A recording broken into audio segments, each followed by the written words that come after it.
Assalamualaikum warahmatullahi wabarakatuh. Selamat pagi. Berjumpa lagi dengan saya Muhammad Yusuf Tsani, atau lebih akrab dikenal sebagai Christopher Tambunan ya. Eh, yang pertama-tama mari kita bersyukur kepada Allah. Alhamdulillah, kita bersyukur kepada Allah, Tuhan yang Maha Esa, satu-satunya Tuhan kita, Allah Subhanahu wa taala, di mana pada saat ini kita masih bisa merasakan nikmatnya. Kita masih bisa merasakan nikmatnya, yaitu nikmat beriman kepada Allah Subhanahu wa taala. Alhamdulillah, alhamdulillah, alhamdulillah. Dibuatnya video ini di mana kita bisa berdiskusi, di mana kita bisa saling bertukar pikiran, dan juga alhamdulillah saya mau membagikan sedikit pengalaman saya dalam mencari, dalam mengejar, dan dalam mendapatkan serta menjemput hidayah. Masya Allah, saya berharap video ini dapat menginspirasi teman-teman yang di luar sana, yang belum 100%, yang belum berani atau yang belum mau mengerti tentang Islam. Ayo, inilah saatnya kamu mengerti, dan juga inilah saatnya Islam ditegakkan, kebenaran itu ditegakkan. Masya Allah. Cerita saya bermula ketika saya masih beranjak di bangku sekolah, tepatnya kelas 1 SMA, umur saya 15 tahun. Masya Allah, di umur saya yang sangat muda, saya belajar sesuatu, saya belajar mengenal Islam. Alhamdulillah, Allah bantu saya, Allah bimbing saya, Allah keluarkan saya dalam kesesatan saya. Alhamdulillah. Jadi cerita ini bermula ketika saya duduk di bangku SMA, kelas 1 SMA. Alhamdulillah, Allah pertemukan saya dengan orang-orang baik. Allah pertemukan saya dengan orang-orang yang mencerminkan siapa Islam sesungguhnya. Masya Allah, saya berteman dengan mereka, saya mengenal mereka dengan baik. Alhamdulillah, mereka mau berteman juga dengan saya. Ketika saat itu saya masih beragama Kristen, saya mengakui saat itu bahwa Yesus adalah Tuhan. Masya Allah, saya datang, saya membawa sukacita, saya berteman dengan mereka atas dasar kasih. Saya datang kepada mereka atas dasar kasih, ingin mengenalkan siapa Yesus sebagai Tuhan saya. Ingin berdiskusi, ingin sharing, ingin lebih tahu siapa mereka. Dalam artian ingin mengenalkan bahwa ajaran kasih Yesus itu harus kamu terapkan, dan kamu harus keluar dari lingkaran Islam. Dulu ketika saya masih dalam Kristen, saya mengenal Islam itu tidak lain dari agama yang paling buruk. Jadi jika ada yang buruk, maka Islamlah yang paling lagi, dan paling buruk. Masya Allah, saya memandang Islam itu seperti itu. Masya Allah, sangat disangka-sangka, tidak disangka-sangka, sekarang saya Islam. Ini semua karena Allah, Insya Allah. Dan juga saya mau menekankan sebelum masuk ke cerita, saya mau menekankan bahwasannya Islam, saya hadir kepada Islam. Saya yang butuh Islam, bukan Islam yang butuh saya. Saya yang belajar Islam, saya yang menempuh dalam berjalan untuk mempelajari Islam. Jadi bukan orang lain yang datang kepada saya, melainkan saya yang mencari orang lain, saya yang mencari ilmu, dan saya yang belajar Islam. Insyaallah. Jadi ada kalanya mungkin ada sedikit perkataan kelak yang menuduh saya bahwasanya saya masuk Islam karena duit, karena ajakan, atau karena wanita, harta, tahta, atau apapun itu. Mohon maaf sebesar-besarnya, mohon maaf. Saya Islam karena saya cinta Islam. Saya Islam karena saya cinta Allah. Saya Islam karena Allah. Masya Allah. Ketika saat itu saya ingin membawa kasih kepada mereka. Saya membawa kasih kepada teman-teman saya. Saya memperkenalkan Kristen itu seperti apa. Saya memberikan pemahaman bahwasannya Kristen itu sebaik-baiknya dari agamamu. Masya Allah, saya menerangkan bahwasannya Kristen ini Yesus ini telah datang ke dunia untuk menebus dosa manusia dan juga menebus dosa-dosamu serta dosa-dosaku agar kamu selamat. Seperti itu. Saya menerangkan kepada teman-teman saya bahwasanya kamu itu berada dalam kesesatan. Padahal saya sendiri yang berada dalam kesesatan, Masya Allah. Ya, singkat cerita, kami berdiskusi mengenai Islam yang sering difitnah, sering dicaci, sering dimasukkan dalam stigma-stigma negatif ya. Dalam artian Islam sebagai teroris satu dunia, Islam sebagai agama yang pemegang pedang, sebagai agama yang disebar dengan pedang, sebagai nabi, sebagai agama yang punya nabi, pedofil, sebagai Islam itu radikal, Islam itu sebagai sadis, pemegang darah. Astagfirullahaladzim, masih banyak anggapan yang buruk tentang Islam dari saya yang masih belum mengenal Islam pada saat itu. Astagfirullahaladzim. Alhamdulillah Allah sangat baik kepada saya. Alhamdulillah Allah mengeluarkan saya dalam kesesatan saya. Saya dipertemukan dengan teman-teman saya, di mana saya membahas tentang Islam dan mengenal tentang Islam dari mereka. Saya berdiskusi, saya berdialog dengan mereka, saya beradu argumen bahwasanya tidak ada surga untuk kalian. Anggapan saya seperti itu kepada mereka yang masih Islam. Jadi saya katakan kepada teman saya bahwasanya gini, bro, lu tuh nggak bakal bisa mendapatkan surga kalau cara lu tuh udah salah dari awal gitu kan. Di sini saya salah. Ternyata banyak yang saya tidak tahu dan banyak yang saya simpulkan dengan cepat bahwasanya Islam yang buruk seperti ini seperti itu dan menganggap mereka akan masuk neraka. Di sini teman saya menerangkan Islam yang sesungguhnya. Di sini Islam yang sesungguhnya mereka terangkan bahwasanya Islam itu bukan agama yang memandang ras. Islam itu datang kepada semua orang. Islam itu bukan agama yang rasis, bukan agama teroris, bukan agama yang sadis. Masya Allah, Islam itu penuh dengan kedamaian, penuh dengan keindahan. Alhamdulillah ya Allah, saya disadarkan. Alhamdulillah. Mungkin sedikit janggal ya, karena begitu mereka katakan seperti itu, masa sih perilaku Islam yang kamu katakan itu bertolak belakang dengan perlakuan umat muslim di dunia yang banyak kabarnya pembunuhan, banyak kabarnya bom teroris dan semacamnya. Masya Allah. Mereka menerangkan perbedaan manusia dan agama. Mereka menerangkan bagaimana setan-setan berusaha merusak nama Islam. Masya Allah. Teman-teman saya menjelaskan bagaimana pengaruh Islam pada dunia, bagaimana Islam yang sangat-sangat buruk di mata dunia, apa dampaknya Islam jika Islam diterapkan pada hukum-hukum dunia, dan juga bagaimana datangnya Islam, siapa yang membawa, dan juga bagaimana surganya. Alhamdulillah beliau bawa dan terangkan kepada saya sebagai saya yang belum tahu apa-apa. Alhamdulillah beliau terangkan sedikit demi sedikit. Jujur sih agak sedikit kaget dengan anggapan mereka, dengan anggapan saya yang selama ini doktrin-doktrin yang masuk kepada saya tentang keburukan-keburukan Islam ditepis dengan perkataan Al-Quran, ditepis dengan gampangnya oleh mereka dengan mengatakan, tidak, kamu salah. Tidak, kamu salah. Tidak, kamu salah. Wow. Di situ saya sedikit tertarik alias ingin tahu lebih, apa ini Islam ini, bagaimana sih sistemnya, bagaimana sih sistem keagamaannya, bagaimana ketuhanannya, bagaimana cara ibadahnya. Masya Allah. Memang pada umumnya Islam itu beribadah 5 kali sehari, sama seperti yang saya lihat di lingkungan saya pada saat itu.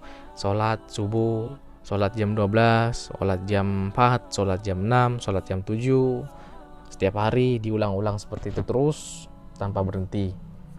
Insya Allah saya melihat sesuatu keindahan di sini. Sedikit janggal sih. Semua masuk akal ketika mereka, teman saya ini, menjelaskan bahwasannya saya salah mengenai Islam. Saya salah mengenai pendapat dan kesimpulan mengenai Islam. Benar yang dikatakan teman saya. Bagaimana agama yang 5 kali sujud dalam sehari bisa seburuk itu di mata setiap orang. Di situ saya mulai curiga, di situ saya mulai mencari tahu apa sih fakta, apa sih kebenaran di balik ini, apakah ada kesengajaan, apakah memang banyak yang tidak suka Islam karena kebenarannya. Masya Allah. Di situ saya mulai mencari, di situ saya mulai merangkak, di situ saya mulai berdiskusi. Masya Allah, berdiskusi ketika sedang jam istirahat sekolah, kemudian sedang pulang sekolah. Di situ nikmat-nikmatnya diskusi terasa ya. Kemudian dilanjutkan ketika saya naik kelas ke kelas 11, umur 16 waktu itu. Mulai lebih mengenal Islam, tetapi iman saya tetap iman Kristen. Saya tetap menjajakan agama saya kepada mereka, saya tetap mengasihi mereka karena Yesus. Saya tetap memberitakan berita Injil kepada mereka. Saya tetap mengatakan, tapi gini loh, Yesus itu baik, ini loh, kamu tuh dijamin masuk surga tuh, ini tuh juru selamat, ini loh. Mereka cukup mengatakan, ya itu agamamu bukan agamaku, agamaku. Tetapi di sini saya sedikit terkagum-kagum bagaimana cara mereka menanggapi saya. Selalu mempunyai jawaban yang masuk di akal. Jawaban mereka itu seperti ada kalanya gamblang gitu, sekali terjawab semua jelas. Misalnya bagaimana tanggapannya mengenai Islam yang mempunyai nabi seorang pedofil. Masya Allah, itu seringkali saya tanyakan kepada orang-orang Islam ya. Tetapi jawaban mereka itu cukup gampang ya. Mereka mengatakan seperti ini, apakah kamu sudah pernah masuk ke dalam zamannya Nabi SAW, Nabi kita Nabi Muhammad SAW? Apakah kamu pernah melihat wanita-wanita di situ? Apakah kamu pernah tahu alasan Allah? Allah itu Tuhan, Allah itu punya takdir, Allah itu punya tujuan. Gak semena-mena Allah itu menjelek-jelekan Nabi Muhammad untuk kedepannya bahwasanya dia adalah seorang pedofil. Tidak, Allah itu punya tujuan. Allah itu memilih orang. Masya Allah, beliau berkata seperti itu. Tujuannya ingin menerangkan kepada saya bahwasanya saya salah. Lanjut lagi bahwasanya Nabi kita Nabi Muhammad itu yang disebut seorang pedofil itu, Masya Allah, sebenar-benarnya teman saya menyebut bahwasanya itu adalah pilihan Allah, itu adalah takdir Allah, dan juga tujuannya tidak lain adalah karena mungkin zaman antara menikahi wanita yang muda dan wanita yang tua, bagaimana cara menafkahi, bagaimana cara membimbing, bagaimana cara melayani, atau bagaimana cara bergaul dengan baik. Alhamdulillah, semua tujuan itu tidak semena-mena untuk menjelek-jelekan Nabi Muhammad. Teman saya berkata seperti itu. Teman saya berkata bahwasanya Allah juga memilih, mungkin karena akalnya yang sangat tinggi, pikirannya yang sangat tinggi, daya ingatnya yang sangat tinggi, dan juga Allah tidak semena-mena, tidak sebodoh itu memilih perempuan dan juga Nabi Muhammad sebagai suaminya untuk sengaja untuk menjatuhkan Nabi kita Muhammad. Masya Allah, di situ saya sedikit gimana ya?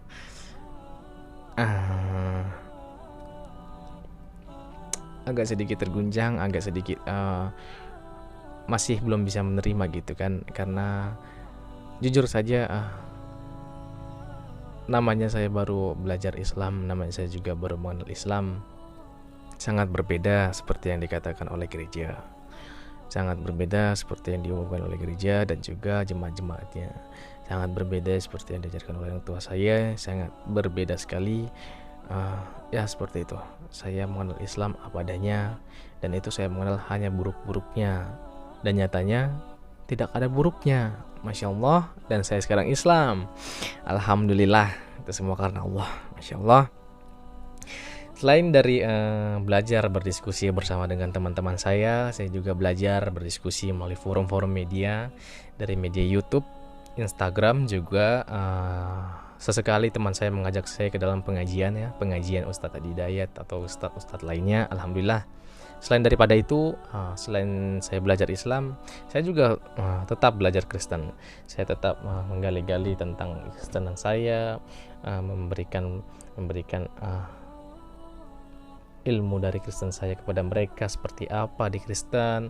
Oh Masya Allah, saya sempat bertanya-tanya dan berdiskusi tentang Islam ini kepada pendeta saya, kepada teman-teman saya, bagaimana mereka ini baiknya seperti apa kita perlakukan mereka, bagaimana cara mengajarkan mereka. Masya Allah. Selain dari pendeta, atas keraguan saya mempunyai keraguan di hati. Saya juga tidak sungkan, dalam artian saya selalu ingin tahu, saya mencari tahu bukan hanya kepada teman saya datang kepada pemuka agama Islam, yaitu ustadz-ustadz tertentu. Saya berdiskusi, berbagi, bertukar pikiran. Masya Allah, banyak yang saya dapat dari situ. Ibaratnya saya Islam juga sekarang ini bukan karena saya Islam yang cuman iya aja, tapi saya Islam di sini saya mau sebagai Islam yang sudah tahu pondasinya, akidahnya bagaimana. Ibaratnya saya Islam karena saya mau dan saya cinta karena Allah, begitu. Insya Allah. Selain daripada itu, selain berdiskusi, ada kegiatan sekolah, rohis, insya Allah. Terkadang saya mau ikut, tapi ya seperti itu, masih ada roh Kristen juga, rohani Kristen dan rohani Islam di dalam sekolah yang harus saya jaga. Bagaimana jika rohani Kristen melihat saya ada dalam organisasi rohani Islam? Agak sedikit jadi tantangan ya. Jadi di situ sebenarnya saya ingin mengikuti, tapi ya seadanya aja. Islam untuk saya adalah sesuatu yang baru. Islam membuat saya berpikir lebih jauh. Jujur saja, ketika saya belajar Islam, semua keburukan dalam Islam itu yang saya pahami Islam sebagai Islam yang radikal sangat jauh berbeda. Selama ini saya menyadari bahwa saya salah. Saya mengetahui Islam hanya buruknya. Saya mengetahui hanya dari perkataan-perkataan mulut ke mulut. Masya Allah, Allah beri saya hidayah. Bahkan Allah bantu saya dalam bertemu dengan orang-orang yang baik, orang-orang yang bisa memberikan dan mempertebal akidah saya. Alhamdulillah. Kemudian lanjut ketika saya masuk ke kelas 3 ya, dimana iman saya masih sangat terguncang di situ. Jujur, ya Allah, saya mulai meragukan tentang kekristenan saya. Kenapa saya lebih pro ke Islam? Kenapa saya hati saya lebih ke Islam, dalam artian saya lebih mencintai Islam. Saya lebih kayak Islam ini benar. Saya mengakui secara tidak langsung saya seperti Islam ini hangat, Islam ini indah. Subhanallah. Pelan-pelan saya mulai meragukan keimanan saya dalam Kristen. Jujur saja, bukan hanya dari keislaman saya yang saya pelajari, melainkan juga dari cara beribadahnya umat Kristen. Mohon maaf ya, banyak anggapan murtadin bahwasanya mereka murtad dikarenakan lagu-lagu rohani. Cuman saya mau menerangkan sedikit analogi, bukan hanya sedikitnya. Mungkin ini jadi bahan dasar pemikiran orang lain yang mau murtad karena lagu rohani. Ada kalanya bukan hanya lagu rohani yang dapat menyentuh hati. Lagu dunia juga dapat menyentuh hati, Bu.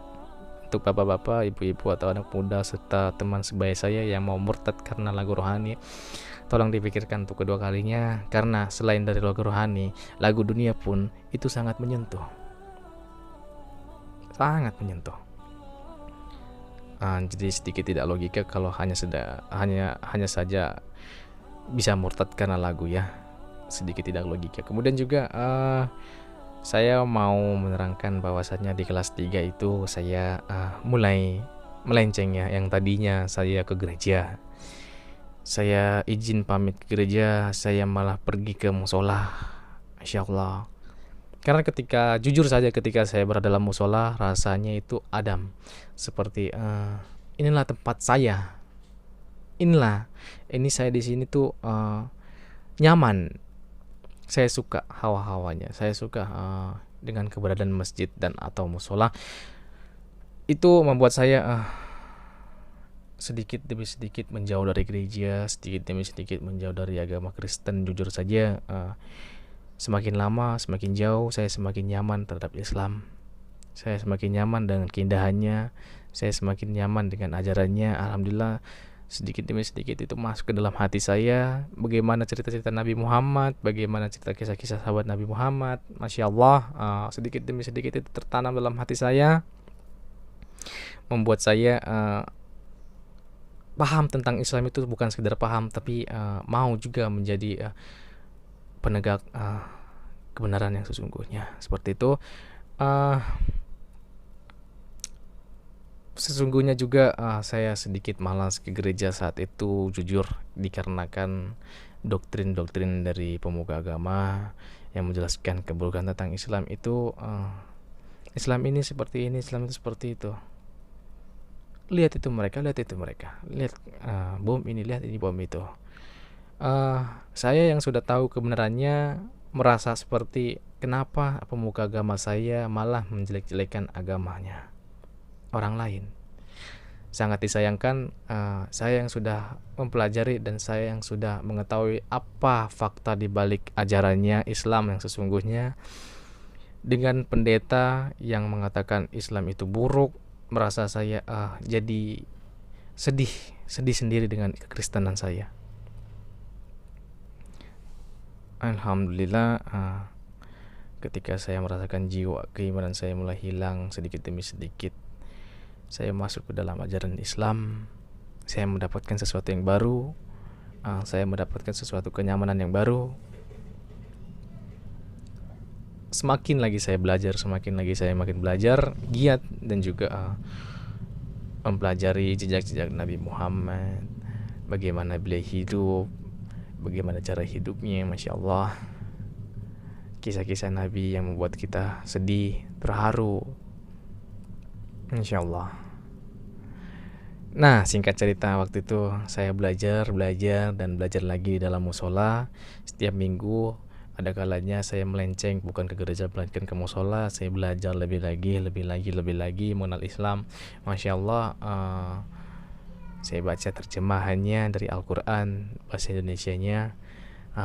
Saya menemukan suatu hukum ketegasan, suatu perintah, suatu peraturan yang jelas, suatu kalimat yang lengkap. Saya menemukan kitab ini bukan kitab sembarangan. Kitab ini bukan sebuah ciptaan manusia. Ini kitab bukan kreatornya ini bukan manusia. Ini benar-benar kitab the real ya. Saya membaca itu penuh dengan kalimat-kalimat Allah. Dan juga saya menemukan bahwasannya Yesus itu dibahas di dalam Al-Quran. Yesus dibahas di dalam Al-Quran, bahkan namanya disebut lebih banyak daripada Muhammad. Inilah kenapa saya bilang lengkap, karena dalam kitab saya, di dalam Alkitab itu tidak ada pembahasan mengenai Muhammad.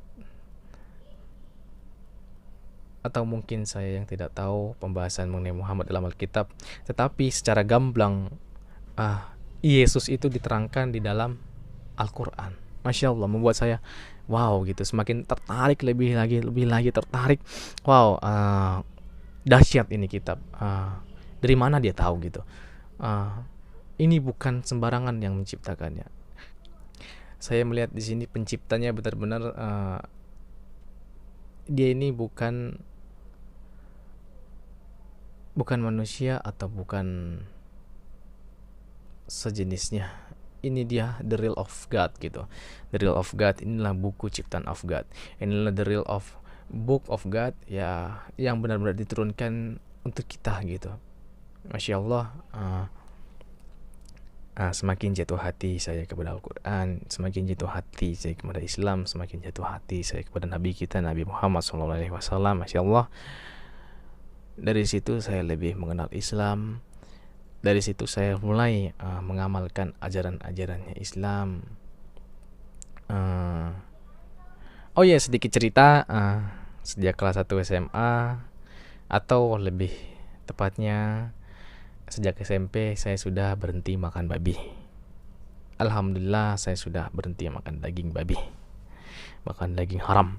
Alhamdulillah, sampai saat itu diolok-olok bahwasanya saya bukan orang Batak, saya ini bukan orang Kristen, kamu nih seperti orang Islam saja, tidak makan babi, mengharam-haramkan sesuatu yang sudah halal di dalam agama kita. Orang tua saya berkata seperti itu. Masya Allah. Ya gimana pun saya sudah tahu saya harus jauhkan. Masya Allah. Meskipun begitu, Allah tetap baik, Allah tetap bermudah jalan saya untuk berhijrah, menjauhkan segala makanan-makanan haram itu daripada saya. Masya Allah. Alhamdulillah, lanjut lagi ceritanya.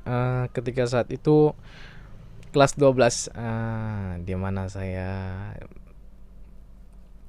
memikirkan bagaimana masa depan saya, apakah saya akan pergi dari rumah atau akan terang-terangan mengatakan kalau saya tidak mengimani Yesus sebagai Tuhan, atau saya pergi ke pesantren atau semacamnya. Masya Allah, di situ saya memikirkan bagaimana masa depan saya. Sewaktu-waktu saya berpikir seperti ini, sudah sewaktunya, jika memang saya jika saya sudah siap, lebih baik 3 tahun setelah saya kuliah saya akan mualaf. 3 tahun setelah kuliah, itu rencana awal saya. Entah kenapa Allah itu maha baik.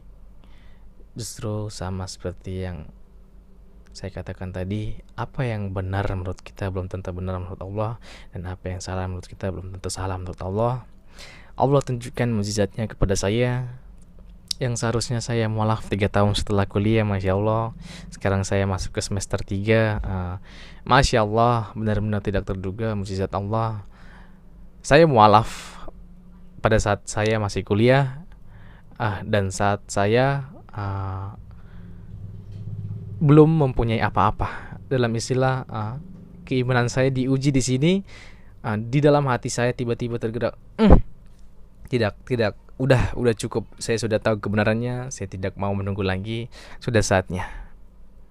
Entah kenapa hati saya yang berpikir dan berencana untuk 3 tahun lagi untuk mualaf setelah kuliah, tiba-tiba hati saya langsung, jangan, langsung saja. Benar-benar kayak hidayah itu datang benar-benar bertepatan waktu. Alhamdulillah, itu pada saat itu juga alhamdulillah besoknya saya mualaf. Masya Allah, saya datang ke masjid bersama dengan teman saya. Saya panggil dia, ayo kita, aku minta tolong, ayo kamu bantu saya mualaf, saya bantu saya untuk menjadi seorang muslim. Dia sedikit terkejut dalam artian, apakah ini benar, apakah kamu serius atau tidak bermain-main. Masya Allah, di situ entah kenapa bukan saya, tapi seperti sesuatu yang datang kepada saya langsung menggerakkan hati saya, langsung sudah saatnya, inilah saatnya. Masya Allah, di situ hati saya benar-benar tergerak. Tidak ada berpikir setelah 3 tahun kuliah atau setelah kaya atau setelah mapan. Entah kenapa ini mungkin mukjizat Allah. Saya rasakan saatnya kamu benar, saatnya kamu menuju jalan yang lurus. Masya Allah, saatnya saya benar, saatnya saya menegakkan kebenaran. Masya Allah. Di situ saya langsung hubungi kan teman-teman saya datang, dalam artian datang ke masjid. Ayo mualafkan saya mau mualaf, saya mau menjadi Islam, saya mau memeluk Islam. Jika dibandingkan kehidupan saya yang lalu, bagaimana saya bisa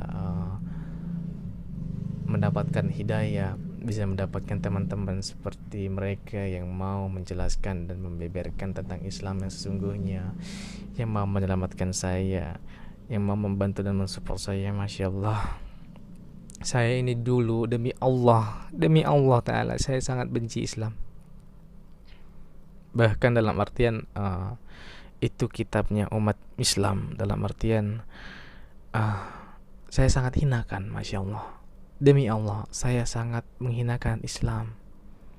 Tapi entah kenapa, Alhamdulillah Allah beri saya hidayah menjadi Islam. Alhamdulillah.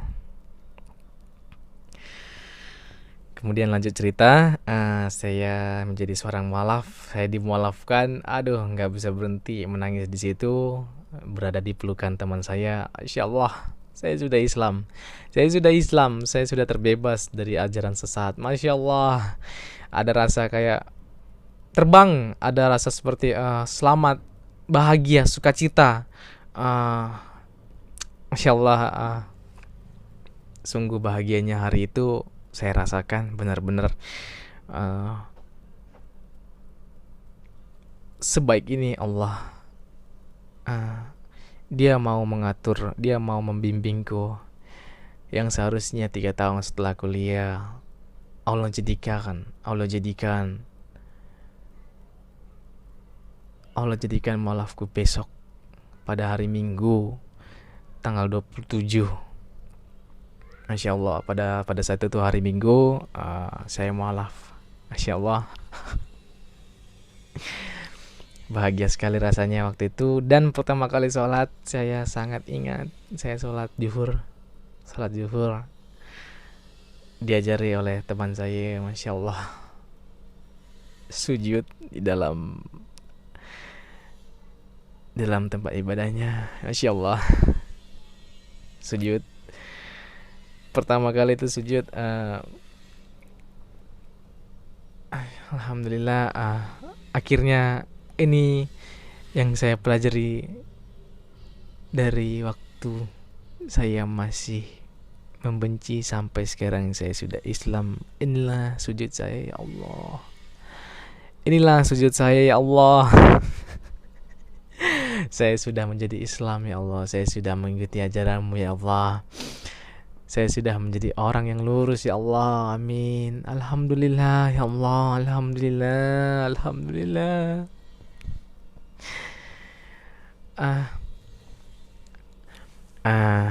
Sangat bahagia di situ. Di situ membuat saya sangat bersyukur. Saya menjadi salah satu umatnya Nabi Muhammad, Nabi yang saya paling cintai. Insya Allah.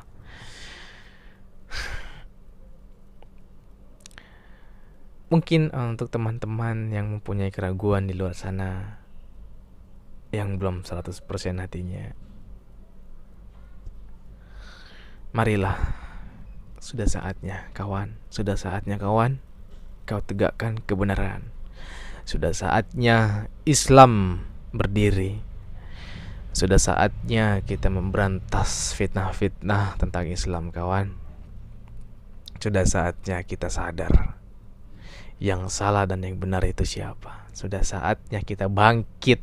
Masya Allah. Tidak usah gentar, ayo kita maju bersama-sama. Masya Allah. Kemudian lanjut cerita yang tadi. Setelah saya bersyahadat, sholat pertama kali, sholat zuhur, saya pulang. Entah bagaimana cara saya beribadah, saya bingung. Di antara harus tetap berada di rumah karena situasinya pandemi, orang tua saya melarang untuk keluar beribadah di masjid, dilarang beribadah di rumah, kesusahan karena takut ketahuan. Jujur saja takut ketahuan. Maka saya putuskan saya beribadah diam-diam, karena pada waktu itu juga orang tua saya itu menyediakan celana sehari-hari itu saya dipakaikan celana pendek, bukan celana panjang. Dan juga syarat sholat itu kan harus bisa menutupi dengkul atau di atas mata kaki. Dan pada saat itu saya memakai hanya celana boxer di atas dengkul. Saya bingung bagaimana cara saya sholat. Saya tanya ke teman saya, bagaimana nih saya bisa sholat, bagaimana saya bisa menyembah Allah. Masya Allah, beliau sarankan, sudah, apa yang bisa menutupi kakimu di situ, dan juga apapun itu, tutupilah kakimu. Akhirnya saya berpikir buat menutupi kaki saya dengan bantal. Masya Allah. Dengan bantal waktu itu ya, saya tutupi kaki saya.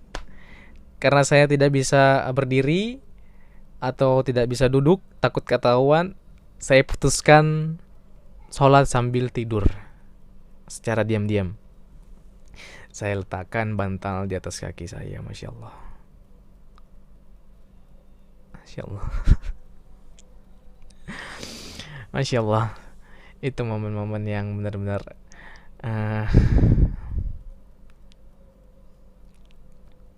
tidak bisa dijelaskan bagian seperti apa ya, merasakan ujiannya. Saya letakkan kaki saya di bawah bantal. Saya sholat dalam tidur, dalam artian tidur terlentang. Saya sholat 4 rakaat, Masya Allah, tetap dengan bimbingan teman-teman bagaimana cara sholat yang baik dan benar dengan baca-bacaannya. Alhamdulillah, teman-teman saya yang mengajarkan saya untuk sholat, alhamdulillah, saya berharap amal-amal beliau diterima, amal-amal beliau semakin banyak karena beliau telah mengajarkan saya sholat ya. Saya sholat di atas kasur ditutupi dengan bantal. Masya Allah. Kemudian setelah seminggu di situ merasakan bagaimana susahnya beribadah. Teman saya menganjurkan, saya punya satu, saya kenal seseorang yang bisa membantu mungkin. Dalam artian, ayo kita belajar bersama-sama, kita berhijrah bersama-sama. Mari kita menempuh, mari kita menggali ilmu sebanyak-banyaknya dari beliau. Masya Allah. Hingga saya putuskan saya terbang ke Makassar. Saya menempuh hidup baru di Makassar. Saya datang kepada seseorang yang bernama Zulkifli M. Abbas atau Abah ya, karena beliau sudah mengangkat saya sebagai anaknya. Saya datang kepada beliau dengan tujuan mau belajar, Masya Allah, dengan tujuan meminta perlindungan atau legalitas keislaman saya. Masya Allah, beliau sangat baik orangnya.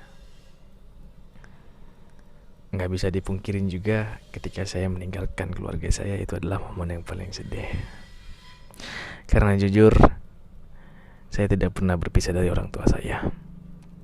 Itu adalah momen yang paling sedih, asli. Itu paling sedih. Itu yang paling menggugah hati saya, yang paling mematahkan hati saya itu. Melihat adik saya, orang tua saya, saudara saya harus meninggalkan mereka. Dalam artian ya bukan meninggalkan secara permanen, saya akan kembali pada saatnya. Hanya saja saya tidak tahu bagaimana perasaan mereka sewaktu saya pergi. Apalagi saya sudah menjadi seorang muslim. Masya Allah.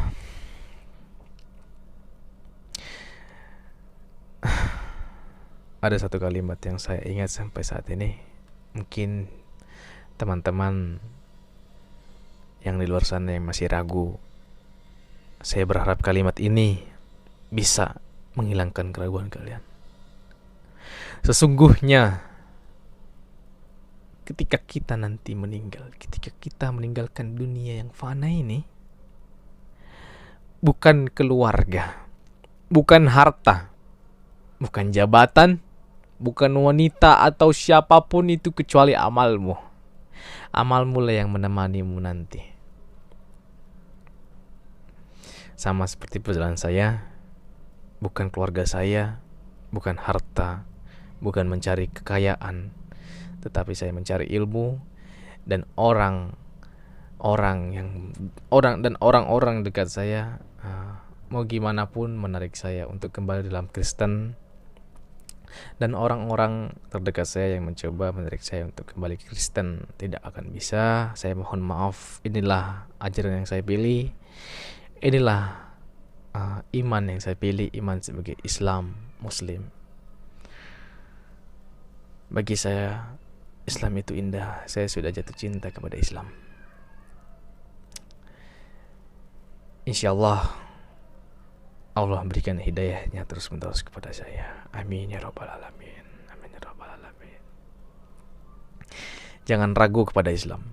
Ingat, bukan keluarga, bukan harta, bukan jabatan ataupun wanita ataupun saudara laki-laki atau saudara perempuan.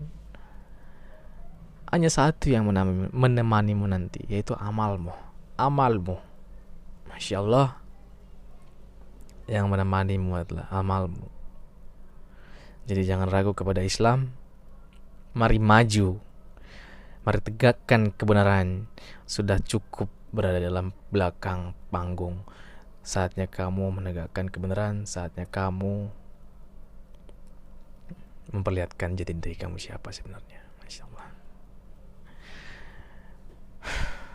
Saya berharap cerita saya bisa menginspirasi teman-teman. Saya berharap bisa membangkitkan semangat teman-teman yang mau mualaf, yang sedang belajar. Semoga kita termasuk salah satu orang yang bisa masuk ke dalam jannahnya Allah Subhanahu wa taala. Amin ya rabbal alamin.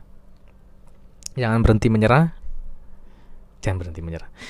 Jangan berhenti untuk berjuang. Jangan pernah menyerah.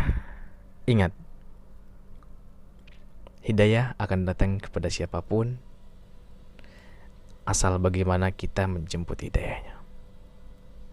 Hidayah bukan hanya datang kepada saya, tapi juga bisa datang kepada teman-teman, asalkan hidayah itu kita bisa rasakan dan bisa kita jemput. Masya Allah, Maha Suci Allah, Allahu Akbar. Biarlah kita dimatikan dalam La ilaha illallah. Amin ya rabbal alamin. Allahu Akbar, Allahu Akbar, Allahu Akbar. Terima kasih yang telah menonton video saya. Saya ucapkan terima kasih. Apabila ada kesalahan kata, mohon maaf. Saya berterima kasih kepada orang-orang yang mendukung saya, kepada teman-teman saya, kepada guru-guru saya. Alhamdulillah, semoga amalmu diterima. Semoga engkau dijauhkan dari api neraka. Semoga engkau mendapat hidayah. Alhamdulillah, semoga diluruskan jalan kita. Amin ya rabbal alamin. Auzubillahi minasyaitonirrajim. Ya Allah, jauhkanlah ya Allah godaan setan dan jin daripada kami, daripada orang-orang yang mau belajar tentang agamamu, daripada fitnah-fitnah orang-orang yang tidak bertanggung jawab ya Allah. Semangat, jangan pernah berhenti untuk berjuang. Carilah kebenaran. Sesungguhnya kebenaran yang paling benar itu hanya ada pada Islam. Allahu Akbar. Terima kasih dan sampai jumpa lagi. Wabillahi taufik wal hidayah. Wassalamualaikum warahmatullahi wabarakatuh. Terima kasih.